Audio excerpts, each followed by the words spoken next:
Merci. La parole est à Paul Jacob du groupe 2RDP.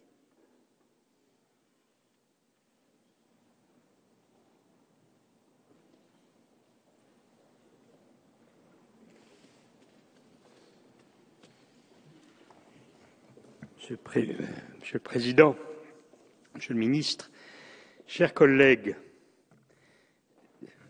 je n'interviens pas ici parce que l'exemple néo-calédonien m'inspirerait pour quelques circonstances géographiques et d'origine que vous imaginez, mais parce que je suis représentant de permanence du groupe. Pour autant, il ne me déplaît pas d'intervenir ce soir dans ce débat. D'abord pour remarquer qu'un quart de siècle après des événements violents et douloureux qui avaient interpellé en leur temps l'opinion publique nationale et même parfois internationale, les médias et le gouvernement, nous mesurons cet après-midi, par la sérénité des débats, je n'ai pas dit le silence assourdi, le chemin parcouru à propos de la Nouvelle-Calédonie. 10 ans après les accords de Matignon, qui suivaient ces événements douloureux en 88, les accords de Nouméa ont donné un nouveau délai, tandis qu'aujourd'hui, en conséquence, nous devons actualiser la loi organique qui avait été nécessaire en conséquence des révisions constitutionnelles. Ce qui a été décidé il y a déjà 25 ans, c'est d'organiser sereinement les choix d'un territoire et de sa population en Nouvelle-Calédonie, s'agissant de savoir s'il fallait s'orienter vers l'accession à un statut de souveraineté pleine et entière ou de maintenir un lien très fort, organique, institutionnel entre ce territoire lointain et si proche à la fois et la République française dont elle fait, jusqu'à choix contraire, partie. L'appartenance à une grande nation ne se réduit pas à un simple choix binaire.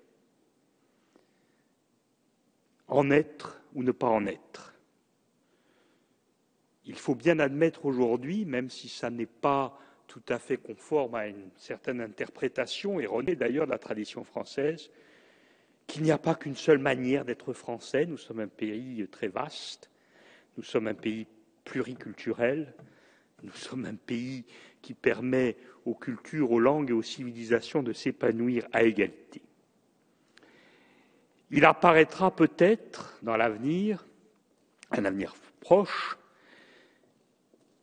qu'il ne faut peut-être pas, sauf à séparer à nouveau le peuple de ce territoire en deux parties nécessairement illégales, choisir complètement. Il apparaîtra peut-être qu'il faut faire perdurer un consensus, des consensus qui ne sont pas le statu quo, mais qui ne sont pas non plus l'obligation de choisir purement et simplement entre la France et l'indépendance. Dans cette attente, la loi organique est actualisée et amendée dans un sens qui paraît, au moins sur les bancs de cette Assemblée, faire consensus dans les objets que nous avons à traiter. Je voudrais, au-delà du territoire calédonien, rappeler que l'affaire de la Nouvelle-Calédonie n'est pas que l'affaire de son territoire.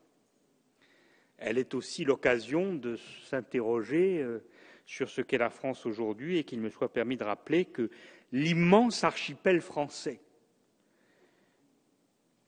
qui s'étend à l'Amérique, nord et sud d'ailleurs, à l'océan Indien, au Pacifique, fait de la France, dans sa diversité, la seconde puissance maritime au monde. Et que si nous poussions mécaniquement les travaux et les revendications que nous mettons en œuvre dans le cadre du programme Extraplaque sur les extensions de plateau continental, nous pourrions, dans les années qui viennent, devenir la première nation maritime au monde, avant même les États-Unis d'Amérique, puisque nous occupons aujourd'hui la seconde place. Cet espace et la richesse potentielle présente et potentielle plus encore de cet espace fait que notre pays trouvera peut-être pour partie son avenir dans les confins de l'archipel tout autant et plus peut-être que dans la métropole. C'est avec bonheur d'ailleurs que c'est une curieuse conjonction de circonstances qui fait que nous avons reçu récemment, il y a quelques jours, à Marseille puis à Ajaccio, le 3e congrès international des aires marines protégées avec des représentants des principales nations maritimes au monde. Et parmi eux, les représentants de la Nouvelle-Calédonie comme ceux de la Polynésie française. Donc l'avenir de la France se situe peut-être autant dans ce vaste espace maritime que dans le périmètre relativement étroit au regard de la métropole hexagonale. Ne pensons donc pas que le choix qui sera fait en Nouvelle-Calédonie n'a d'intérêt que pour les citoyens de ce territoire.